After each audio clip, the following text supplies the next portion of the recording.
बस यार, दिमाग काम नहीं कर रहा। मैं पूरी तरह थक गई हूँ। ये एक ऐसी लाइन है जो मुझे लगता है हम सब ने कभी ना कभी बोली है या महसूस तो की ही है। और जैसे ही ये एहसास होता है ना, हम तुरंत इसका कोई सोल्यूशन खोजने लगते हैं।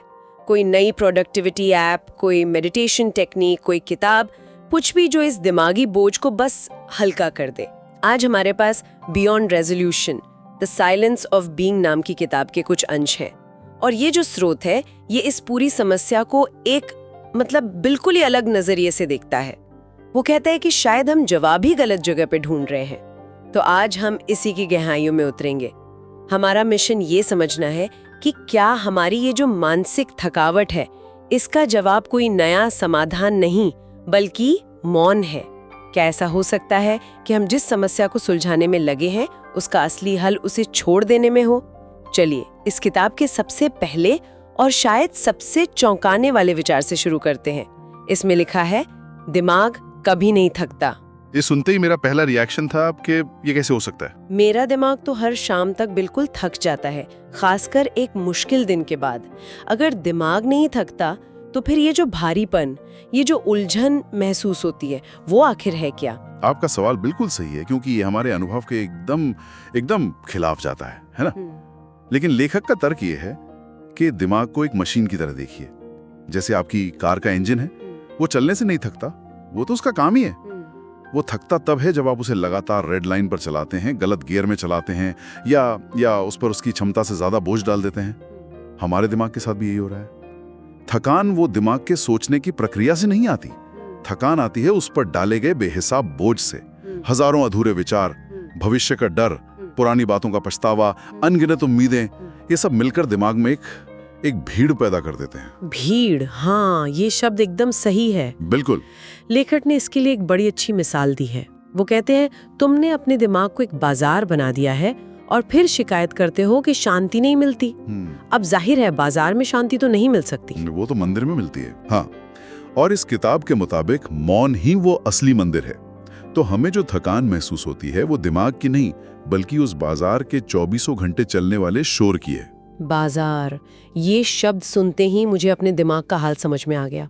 एक तरफ ऑफिस की डेडलाइन का हॉर्न बज रहा है, दूसरी तरफ घर की जिम्मेदारियों का शोर, और बीच में सोशल मीडिया पर कोई कुछ चिल्ला रहा है। ये तो बिल्कुल सही तस्वीर है। तो क्या लेखक ये कह रहा है कि शांति के लिए हमें इस बाजार से बाहर निकलना होगा? लेकिन सवाल ये है कि ये बाजार, ये लगता कहाँ से है? ये शोर पैदा कौन कर रहा है? हम खुद। लेखक का तर्क है कि सोचना एक आदत बन गया है, बल्कि एक लत। बचपन से हमें यही सिखाया गया है, सोचो, प्लान करो, विश्लेषण करो। स्कूल में, घर में, हर जगह हमें सोचने के लिए इनाम मिलता है और चुप बैठने पर सवाल उठाए जाते हैं। अगर कोई बच्चा चुपचाप बैठा है तो हमें लगता है वो उदास है या कुछ गड़बड़ है। हम पूछते हैं, क्या सोच रहे हो? हम ये कभी नहीं कहते, वाह तुम कुछ नहीं सोच रही, ये तो बहुत अच्छी बात है। ये बात तो है, ये तो 100% सही है। मुझे याद है, मैं कल रात आधा घंटा इसी बात पे सोचती रही कि सुबह मीटिंग में कौन सी शर्ट पहनूं ताकि सही इंप्रेशन पड़े। आधा घंटा एक शर्ट के लिए, ये तो लत ही हुई। और किताब में एक सवाल है जो मुझे बहुत चुभा, अगर हम दिन रात बोल नहीं सकते तो हम दिन रात सोचते क्यों रहते हैं? बिल्कुल, क्योंकि बोलने पर ऊर्जा लगती है, गला थकता है, लेकिन सोचने को हम एफर्टलेस मान लेते हैं, जबकि वो हमारी सबसे ज्यादा मानसिक ऊर्जा खाता है।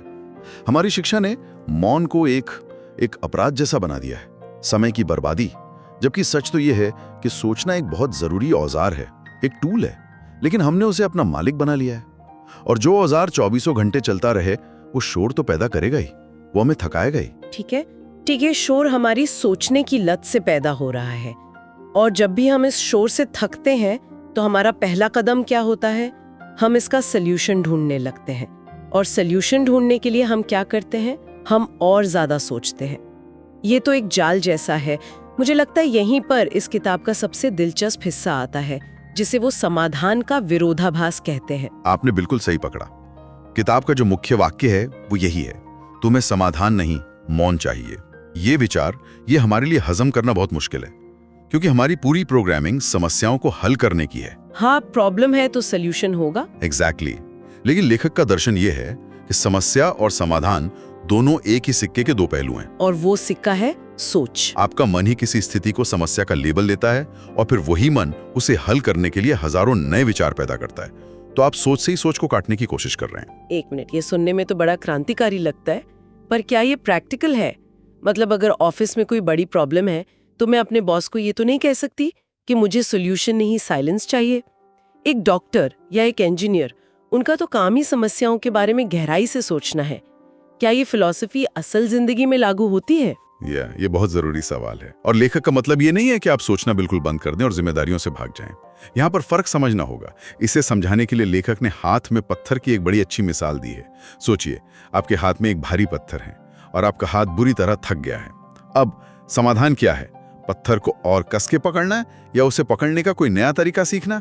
नहीं, समाधान आसान है।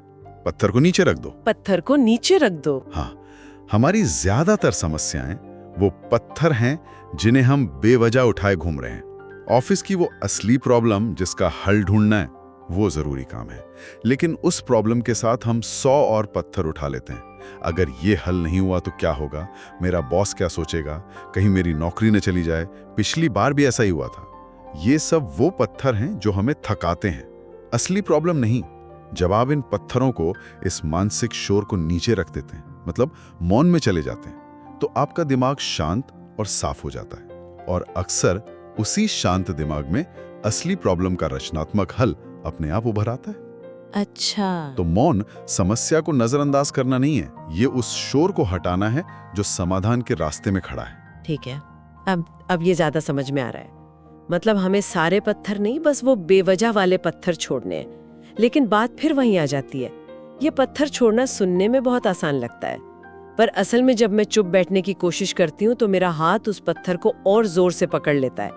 दिमाग में 10 और नई समस्याएं आ जाती हैं। तो ये मौन आखिर है क्या? क्या इसका मतलब है दिमाग को जबरदस्ती खाली करना? क्योंकि वो तो मुझसे कभी नहीं होता। और यहीं पर सबसे बड़ी गलतफहमी होती है। लेखक कहते हैं मौन का मतलब मन से लड़ना या उसे खाली करना है ही नहीं। ये तो एक और लड़ाई शुरू करने जैसा हुआ। उन्होंने एक और सुंदर उपमा दी है। मन एक झील की तरह है। जब हवा चलती है तो झील में लहरें उठती हैं। ये लहरें हमारे विचार हैं। हम क्या करते हैं? हम पानी में कूदकर उन लहरों को हाथ से शांत करने की कोशिश करते हैं, जिससे और ज्यादा हलचल होती है। जबकि समझदारी किसमें है? उस हवा को रोकने में जो लहरें पैदा कर रही हैं। बिल्कुल। और वो हवा है हमारी लगातार सोचते रहने की आदत, हर विचार में उलझ जाने की आदत। तो मौन का मतलब है समर्पण। किताब में से जागरूक मौन कहा गया है। ये सोना या भागना नहीं है, बल्कि पूरी तरह से जागरूक हो जाना है। यहाँ साक्षी भाव का विचार आता है। जैसे आकाश में बादल आते हैं और चले जाते हैं। आकाश न तो उन्हें पकड़ता है, न उनसे लड़ता है, न ही उनके रंग में रंग जाता है। वो बस उन्हें देखता रहता है, एक साक्षी की तरह। इसी तरह हम अपने विचारों के प्रति साक्षी बन सकते हैं। मतलब विचारों को आने जाने दें, बस उनमें उलझे नहीं। जैसे ट्रैफिक को सड़क के किनारे खड़े होकर देखना, बजाय हर गाड़ी के पीछे भागने के। क्या बात है, ये बिल्कुल सही मिसाल है। ध्यान का सही अर्थ मन को नियंत्रित करना नहीं, बल्कि उसे उसके स्वभाव पर छोड़ देना है। और मन का असली स्वभाव लेखक के अनुसार शांत है, ठीक उस झील की तरह जब हवा नहीं चल रही होती। जब हम विचारों से लड़ना छोड़ देते हैं, उन्हें बस आने जाने देते हैं, तो धीरे धीरे वो हवा शांत होने लगती है और झील अपने आप स्थिर हो जाती है। ज्यादातर लोग ध्यान इसलिए छोड़ देते हैं क्योंकि वो सोचते हैं मेरे मन में तो बहुत विचार आ रहे हैं, मुझसे नहीं हो रहा। जबकि सच तो ये है कि विचारों का आना ही प्रक्रिया का हिस्सा है। आपका काम उन्हें रोकना नहीं, बस देखना है। ये तो ध्यान को लेकर मेरा पूरा नजरिया ही बदल रहा है। ये नियंत्रण नहीं, बल्कि छोड़ देने की कला है। लेकिन फिर मेरा सवाल ये है कि अगर ये साक्षी भाव रखना इतना स्वाभाविक है, तो ये इतना मुश्किल क्यों है? हम क्यों ट्रैफिक को देखने के बजाय हर गाड़ी के पीछे भागने लगते हैं? अगर मौन इतना शक्तिशाली है, तो हम इससे इतना बचते क्यों हैं? हम हमेशा किसी ना किसी शोर में, किसी ना किसी काम में क्यों लगे रहना चाहते हैं? और इसका जवाब हमारे सबसे गहरे डर से जुड़ा है। इस किताब के मुताबिक हम मौन से इसलिए डरते हैं क्योंकि मौन में हम बिल्कुल अकेले होते हैं। और जब हम अकेले होते हैं तो हमारा झूठा व्यक्तित्व, हमारा ईगो, वो टूटने लगता है। वो सारे नकाब जो हमने दुनिया को दिखाने के लिए पहन रखे हैं, हमारा पद, हमारी डिग्रियां, हमारी राय, हमारी पहचान, मौन में वो सब उतरने लगते हैं। मतलब मन हमें बोरियत या अकेलेपन से बचाने के लिए शोर पैदा करता है। जैसे ही फोन हाथ से छूटता है या टीवी बंद होता है, दिमाग तुरंत किसी चिंता को पकड़ लेता है। बिल्कुल, वो एक खालीपन से डरता है, क्योंकि उन नकाबों के नीचे जो हमारा असली स्वरूप है, उससे हमारा परिचय ही नहीं है। हमें डर लगता है कि अगर ये सब नकाब हट गए तो बचेगा क्या? शायद कुछ भी नहीं। इस खालीपन और अकेलेपन की असहजता से बचने के लिए मन तुरंत कोई बहाना ढूंढता है और फिर से सोचना शुरू कर देता है। वो भविष्य की योजना बनाने लगता है या अतीत के बारे में पछताने लगता है, बस उस पल के मौन में टिकना नहीं चाहता। ये उसका सुरक्षा तंत्र है, हमें हमारे असली स्वरूप का सामना करने से बचाने का तरीका। तो ये एक पूरा चक्र है। हम शोर से थकते हैं, शांति ढूंढते हैं, लेकिन जब शांति मिलती है तो हम उससे डर कर वापस शोर में भाग जाते हैं। ये तो सच में एक गहरा जाल है। चलिए, अब तक जो हमने समझा है उसे एक बार फिर से देखते हैं। सबसे पहली बात, जो मानसिक थकान हमें महसूस होती है वो दिमाग की नहीं, बल्कि हमारे अंदर चल रही अंतहीन बातचीत और उस मानसिक शोर की है, उस बाजार की है जो हमने अपने अंदर बसा लिया है। दूसरी बात, ये शोर हमारी सोचने की लत से पैदा होता है और हम हर समस्या का समाधान भी और ज्यादा सोचकर ही ढूंढने की कोशिश करते हैं, जो कि खुद एक समस्या है। और असली जवाब, जैसा कि हाथ में पत्थर वाली मिसाल से हमने समझा, किसी बेहतर विचार में नहीं, बल्कि उन बेवजह के विचारों को छोड़ देने में है, यानी मौन में। और इसी बात पर मैं इस किताब के अंतिम और सबसे शक्तिशाली संदेश के साथ इस चर्चा को समाप्त करना चाहूंगा। लेखक कहते हैं, समाधान किसी नए विचार में नहीं है, समाधान है विचार के अभाव में, मौन में।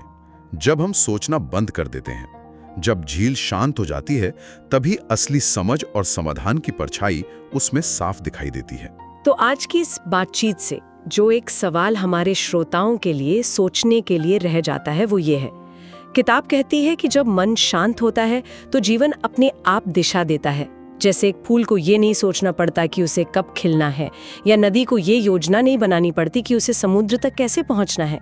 तो सोचने के लिए सवाल ये है, अगर हम सच में कुछ देर के लिए सोचना बंद कर दें तो हमारे जीवन का वो कौन सा हिस्सा है जिसे हम लगातार अपने नियंत्रण में रखने की कोशिश कर रहे हैं, और जो शायद अगर हम उसे छोड़ दें तो अपने आप सही दिशा पा लेगा।